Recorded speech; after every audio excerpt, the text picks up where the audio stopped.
मैं PA के साथ हूँ। मेरी दावत भी पहले भी दी गई थी, बिल्कुल दी गई थी, लेकिन उनकी सियासत में best of luck. Asad Umar की इंसदाद दहशत गर्दी अदालत के बाहर मीडिया से गुफ्तगू हुई है। उन्होंने कहा कि मैं पाकिस्तान तहरीक इंसाफ के साथ खड़ा हूँ। मुझे पहले भी इस्तेकाम पाकिस्तान पार्टी में शमूलियत की दावत दी गई है। उनकी सियासत उन्हें बेस्ट ऑफ लक। लाहौर में बढ़ती स्मोक पर असद उमर का इजहार तफ्तीश। अभी नवंबर आया नहीं तो स्मोक का ये हाल है, असद उमर की जानिब से कहा गया। असद उमर ने लाहौर में बढ़ती स्मोक पर इजहार तशवीश किया है। अभी नवंबर आया नहीं तो स्मोक का ये हाल है, असद उमर की जानिब से कहा गया है। आपको बताएं कि असद उमर की इंसदाद दहशत गर्दी अदालत के बाहर मीडिया से गुफ्तगू हुई है।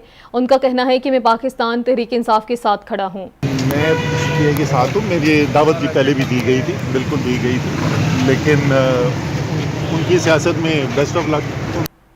बसों के अंदर की एक बहुत बड़ी वजह जो है ना कि पाकिस्तान में जो गाड़ियों के अंदर बसों के अंदर जो ईंधन इस्तेमाल हो रहा है ना, ये दुनिया में अब जो एडवांस ममालिक हैं उसके अंदर इस किस्म का नहीं हो सकता, और वो ईंधन से माहौलियात पे असर मनफी ज़्यादा होता है। तो सबसे बड़ा जो फैसला किया गया था वो कानून में तरमीम की गई थी कि वो ईंधन जो आजकल दुनिया में बेहतरीन ईंधन होता है, पाकिस्तान में सिर्फ वही इस्तेमाल किया जा सके। उससे बहुत इसके अंदर बेहतरी हो सकती है। उसके अलावा जो है ये जो भट्टे वारा का दायर है वो तो पहले से चल रहा था, वो काम करने की ज़रूरत है।